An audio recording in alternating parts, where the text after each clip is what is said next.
Shalom saudara terkasih di dalam Tuhan kita Yesus Kristus. Senang sekali Cornerstone Jakarta kembali hadir menemani Bapak Ibu di tengah situasi seperti saat ini. Saya percaya bahwa di tengah kebijakan pemerintah saat ini Tuhan punya rencana di dalam setiap kita untuk kita lebih banyak di rumah, untuk dapat menghabiskan waktu bersama banyak dengan keluarga, berbagi cerita, berbagi kasih, dan tenanglah dan tetaplah percaya bahwa di tengah situasi yang seperti ini pun tangan kanan Tuhan yang kuat, itu yang akan selalu memegang kita.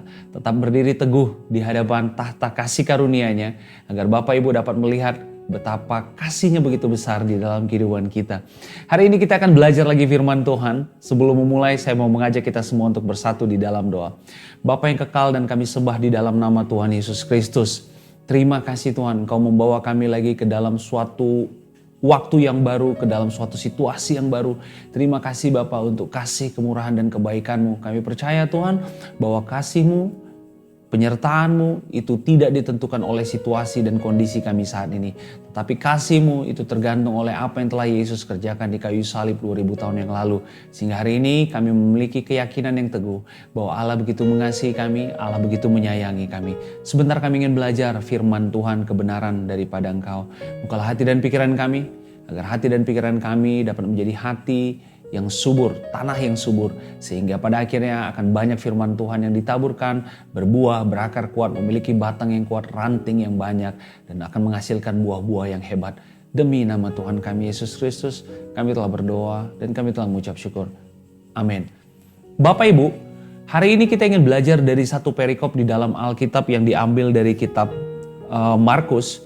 Kitab Markus bercerita pada saat Yesus melewati suatu pohon ara. Kita udah sering mendengar mungkin cerita tentang bagaimana Yesus mengutuk pohon ara dan akhirnya pohon ara tadi mati. Dan kita ingin belajar apa yang kita dapat mengerti dan pahami dari perikop yang sederhana, yang tidak terlalu panjang ayatnya tadi. Kita buka sama-sama dari Markus 11. Kita buka sama-sama Alkitab kita dari Markus 11. Dari Markus 11 ayat 20 sampai 25. Kita baca dulu secara komplit. Pohon ara yang sudah kering, nasihat Yesus tentang doa. Pagi-pagi ketika Yesus dan murid-muridnya lewat, mereka melihat pohon ara tadi sudah kering sampai ke akar-akarnya. Maka teringatlah Petrus akan apa yang telah terjadi. Lalu ia berkata kepada Yesus, "Rabi, lihatlah pohon ara yang kau kutuk itu sudah kering." Jadi singkat cerita, kalau Bapak Ibu nanti membaca ke Markus yang sebelumnya, bahwa sebelum pohon ara ini menjadi kering, Yesus sudah melewati tempat itu. Di ayat yang Markus 11, di ayat yang ke-12, Yesus sudah mengutuk pohon ara tadi. Dan Yesus melanjutkan perjalanannya. Di ayat 15 berbicara tentang Yesus menyucikan bait Allah. Dan sesudah itu besok pagi-paginya mereka melihat dan melewati tempat yang sama di mana pohon ara tadi sudah dikutuk oleh Yesus, sehingga terjadilah percakapan ini. Ayat 21, saya baca sekali lagi. Maka teringatlah Petrus akan apa yang telah terjadi, lalu ia berkata kepada Yesus, "Rabi, lihatlah pohon ara yang kau kutuk ini sudah kering." Nah, ayat ke-22 dikatakan demikian Bapak Ibu. Yesus menjawab mereka. Jadi atas komentar dari murid-murid, khususnya Petrus, di ayat 21, Yesus menjawab mereka, "Percayalah kepada Allah." Ayat 23, "Aku berkata kepadamu, sesungguhnya barang siapa berkata kepada gunung ini, beranjaklah dan tercampaklah ke dalam laut, asal tidak bimbang hatinya, tetapi percaya bahwa apa yang dikatakannya itu akan terjadi, maka hal itu akan terjadi baginya. Karena itu aku berkata kepadamu, apa saja yang kamu minta dan doakan, percayalah bahwa kamu telah menerimanya, maka hal itu akan diberikan kepadamu." Ayat ke-25, "Dan jika kamu berdiri untuk berdoa, ampunilah dahulu sekiranya ada barang sesuatu dalam hatimu tentang seseorang, supaya juga Bapamu yang di surga mengampuni kesalahan-kesalahanmu." Ayat 26, "Tetapi jika kamu tidak mengampuni, maka Bapamu yang di surga juga tidak akan mengampuni kesalahan-kesalahanmu." Saya ingin kita mengupas banyak ayat 22, waktu dikatakan Yesus menjawab mereka, "Percayalah kepada Allah." Artinya waktu Yesus memberikan respon, percayalah kepada Allah. Yesus meresponi apa yang dikatakan oleh murid-murid khususnya Petrus waktu dia berkata, "Rabi, lihatlah pohon yang kau kutuk itu sudah kering." Artinya waktu kita membaca Alkitab, kita coba membayangkan suatu situasinya Bapak Ibu. Kita bayangkan kita ada di tengah-tengah pembicaraan tadi, kita bayangkan mimiknya Petrus waktu bertanya, dan kita bayangkan bagaimana Yesus meresponnya. Yesus meresponnya dengan kalimat yang sederhana pertama, percayalah kepada Allah. Respon Yesus percayalah kepada Allah, ini tentu meresponi ekspresi dari Petrus di ayat 21. Rabi, lihatlah pohon ara yang kau kutuk itu sudah kering. Artinya Petrus tadi waktu dia memberikan statement, apa yang saya dapat dari ayat ini adalah statement yang disampaikan Petrus tadi adalah suatu statement yang didasari oleh ketidakpercayaan. Rabi, pohon ara yang kau kutuk itu mati loh. Berbeda tentu artinya kalau seandainya Petrus berkata, Rabi, pohon ara yang kau kutuk itu mati. Itu kalimat yang kedua yang saya sampaikan tadi, itu adalah suatu kalimat penegasan, ekspresi yang tegas bahwa dia percaya. Tetapi responnya Yesus berkata, percayalah kepada Allah. Artinya di ayat 21 waktu Petrus berkata bahwa Rabi, lihatlah pohon ara yang kau kutuk itu sudah kering. Ada unsur ketidakpercayaan dari statement Petrus. Oleh karena itu Yesus meresponi ketidakpercayaan tadi dengan statement yang sederhana. Percayalah kepada Allah. Ini penting Bapak Ibu. Karena di situasi yang lain, di cerita yang lain, kalau Bapak Ibu bukan nanti Matius 14 ayat 31. Kita sebentar ke Matius 14 ayat 31. Di Matius 14 ayat 31. Waktu Yesus berjalan di atas air dan Petrus lagi yang berkata. Saya baca dari ayat 28 saja. Lalu Petrus berseru dan menjawab dia, Tuhan, apabila engkau itu, Petrus lagi nih, orang yang sama, suruhlah aku datang kepadamu berjalan di atas air. Apa respon Yesus? Kata Yesus, datanglah. Maka Petrus turun dari perahu dan berjalan di atas air mendapatkan Yesus. Ayat 30. Tetapi ketika dirasanya tiupan angin, takutlah ia dan mulai tenggelam lalu berteriak, Tuhan tolonglah aku. Ayat 31. Yesus segera mengulurkan tangannya, memegang dia dan berkata, Hai orang yang kurang percaya, mengapa engkau bimbang? Pribadi yang sama Bapak Ibu. Petrus kembali berurusan dengan Yesus berkaitan dengan yang namanya ketidakpercayaan. Di Markus 11 tadi dikatakan, Yesus meresponi Petrus dengan berkata, percayalah kepada Allah. Di cerita di Matius tadi dikatakan bahwa Petrus sudah berjalan di atas air, tetapi dia ragu, dia takut dan dia mulai tenggelam. Apa kata Yesus? Hai engkau orang yang kurang percaya. 2 kali bukan suatu momen yang kebetulan berarti Bapak Ibu. Karena kita tahu bahwa Petrus juga adalah salah satu murid yang menyangkal Yesus 3 kali sebelum ayam berkokok. Artinya Petrus ini punya problem dengan yang namanya ketidakpercayaan. Dia punya problem dengan yang namanya iman kepada Yesus. Dia punya problem dengan yang namanya keyakinannya kepada Yesus.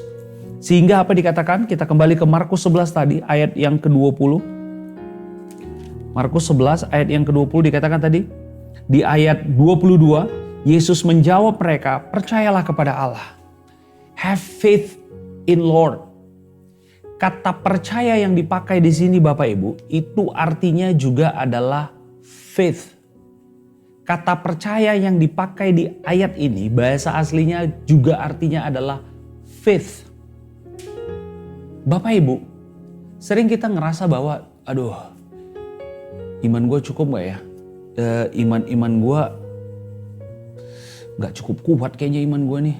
Melalui situasi kayak gini, aduh gue lemah iman, gue lemah yang namanya iman. Kita buka sama-sama sebentar Lukas 17. Agar Bapak Ibu dapat mengidentifikasi apa yang menjadi masalah di dalam kehidupan orang percaya sebenarnya. Apakah iman yang menjadi masalah atau hal lain? Lukas 17, saya bacakan bagi kita semua. Lukas 17 ayat 1 sampai 5. Lukas 17 ayat 1 sampai 5.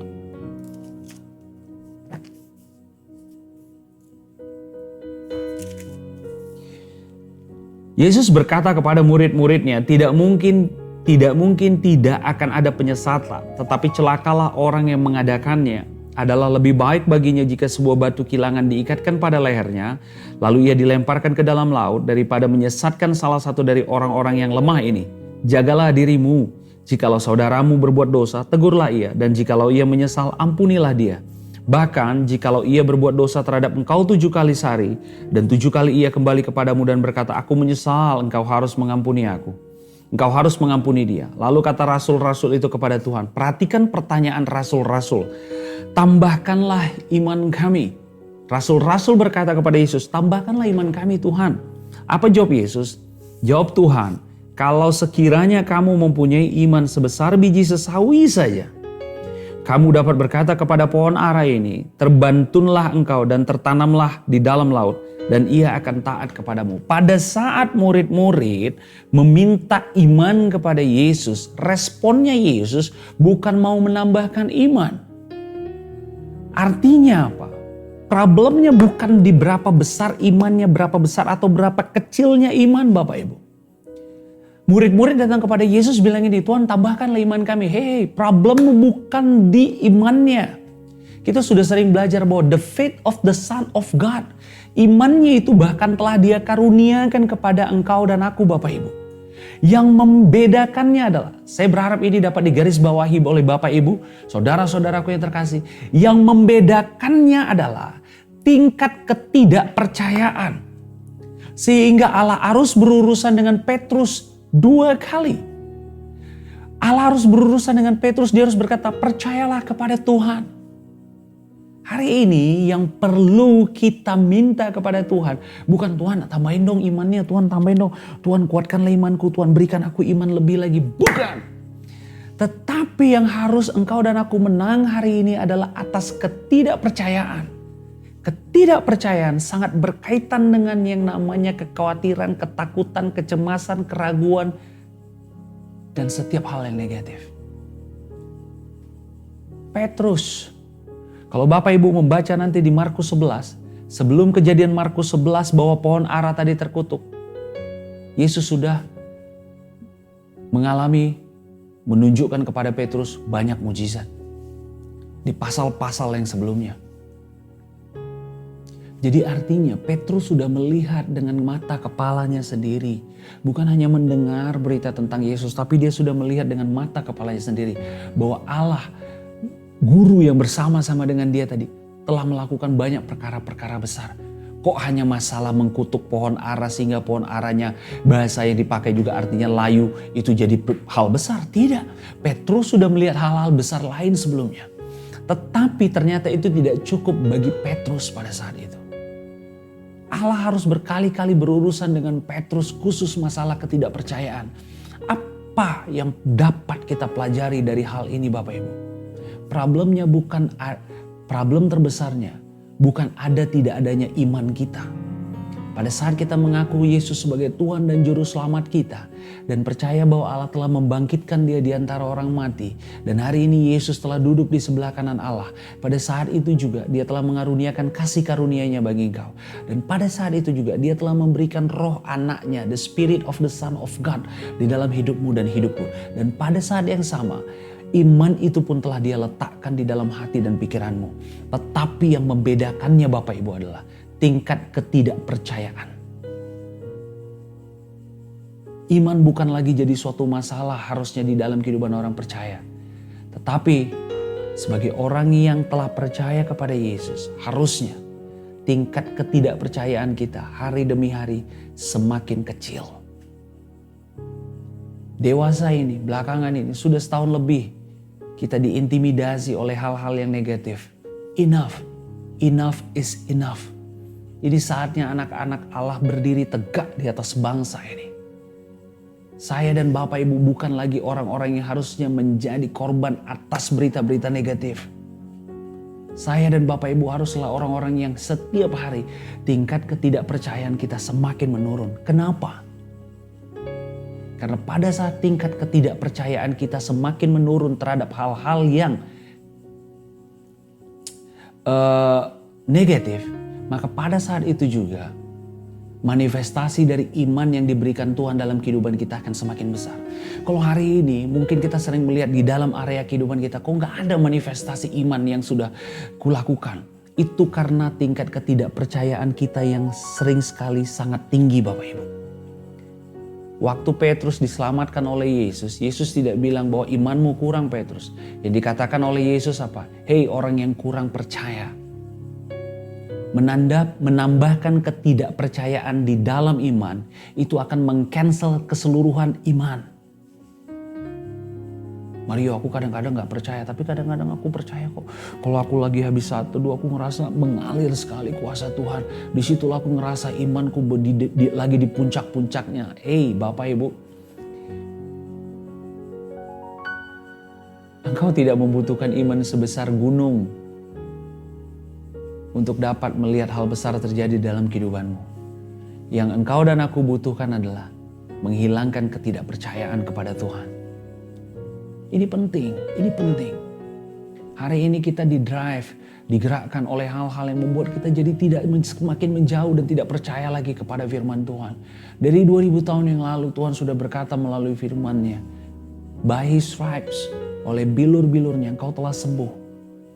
Jadi kalaupun hari ini ada penyakit-penyakit di luar sana, pegang firman-Nya, oleh bilur-bilurnya aku telah sembuh.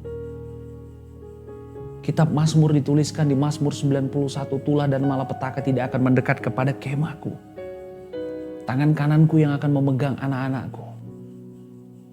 Allah akan membaringkan aku di padang yang berumput hijau dan menuntun aku kepada air yang tenang. Orang-orang yang selalu berharap kepada Tuhan, dia seperti Raja Wali yang terbang tinggi terus. Pegang firman-Nya.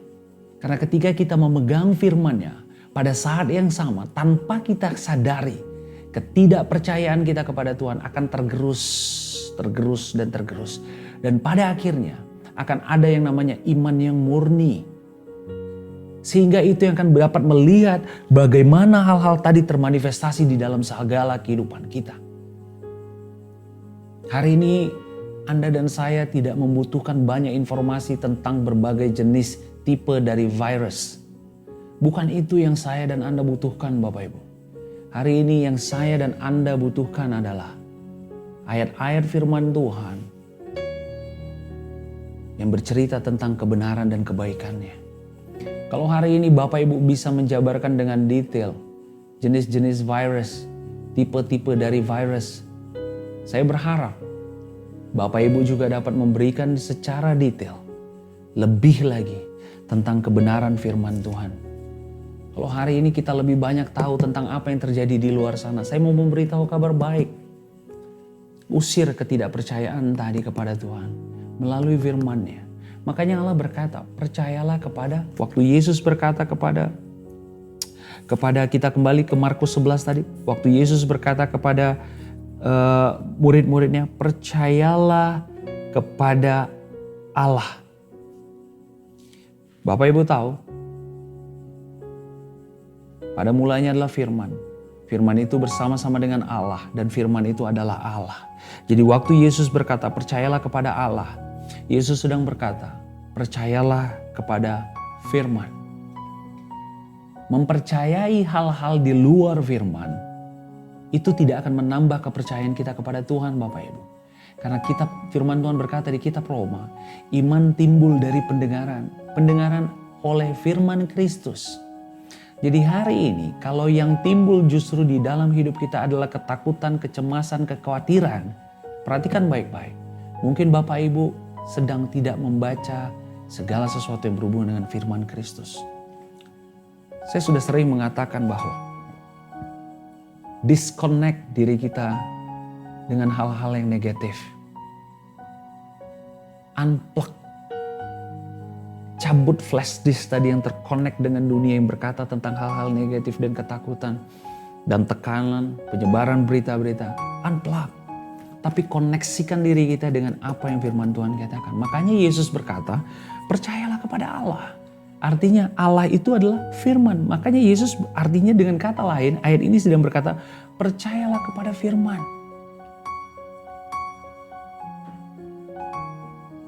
Yes, amin Bapak Ibu. Jadi iman bukan lagi menjadi Ukuran iman bukan sesuatu hal yang menjadi PR. Karena iman yang sama, ukuran yang sama, the measure dipakai di dalam bahasa aslinya, the measure, imannya itu ukurannya sama. Yang saya miliki, yang Bapak Ibu miliki, yang saudara-saudara miliki, yang pendeta-pendeta besar miliki, ukurannya sama. The measure, dipakai kata the measure, artinya mengacu kepada satu ukuran yang sama. Tetapi yang membedakannya adalah tingkat ketidakpercayaan. Yes.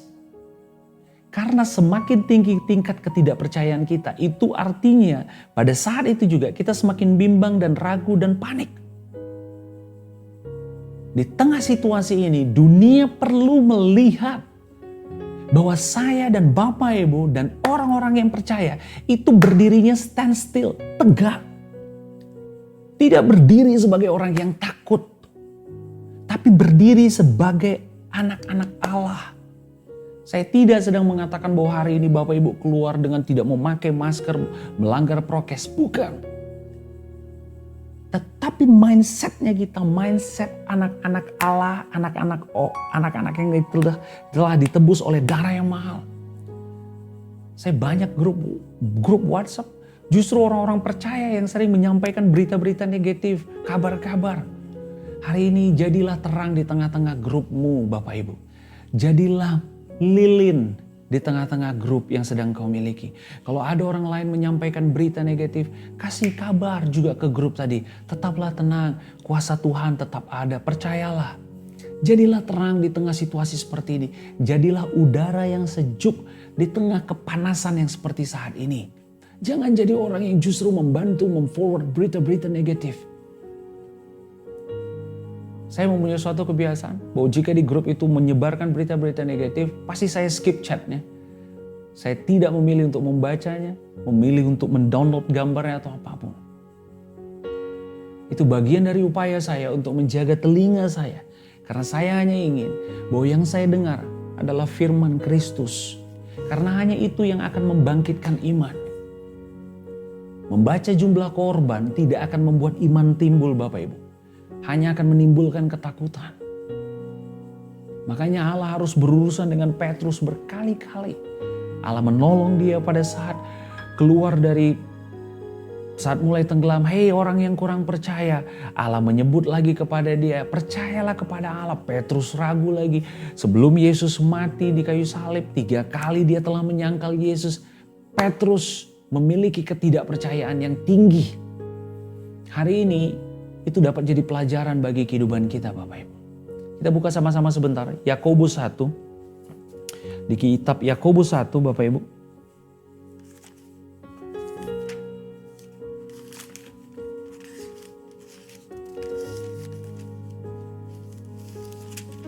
Yakobus 1 ayat 6 sampai 7. Saya bacakan dari ayat 5. Yakobus 1 ayat 5 sampai 7. Tetapi apabila di antara kamu ada yang kekurangan hikmat, hendaklah ia memintanya kepada Allah yang memberikan kepada semua orang dengan murah hati dan dengan tidak membangkit-bangkitkan, maka hal itu akan diberikan kepadanya. Ayat 6, hendaklah ia memintanya dalam iman, dalam faith tadi, dan sama sekali jangan bimbang, sebab orang yang bimbang sama dengan gelombang laut yang diombang-ambingkan kian kemari oleh angin. Ayat ke-7, orang yang demikian janganlah mengira bahwa ia akan menerima sesuatu dari Tuhan. Sebab orang yang mendua hati tidak akan tenang dalam hidupnya. Perhatikan baik-baik, Allah kembali mengingatkan bahwa yang namanya kebimbangan itu bertentangan dengan iman. Di ayat 6, hendaklah ia memintanya dalam iman dan sama sekali jangan bimbang. Artinya, ketidakpercayaan sangat erat juga dengan yang namanya kebimbangan. Hari ini, ketika Bapak Ibu mempunyai kebimbangan di dalam segala sesuatu, yakin dan percayalah, itu bukan iman. Karena iman dan kebimbangan, iman dan ketakutan, iman dan ketidakpercayaan adalah hal-hal yang bergerak dalam arah yang berbeda. Makanya firman Tuhan berkata, jangan bimbang. Dan dilanjutkan, sebab orang yang bimbang sama dengan gelombang laut yang diombang-ambingkan kemari oleh angin.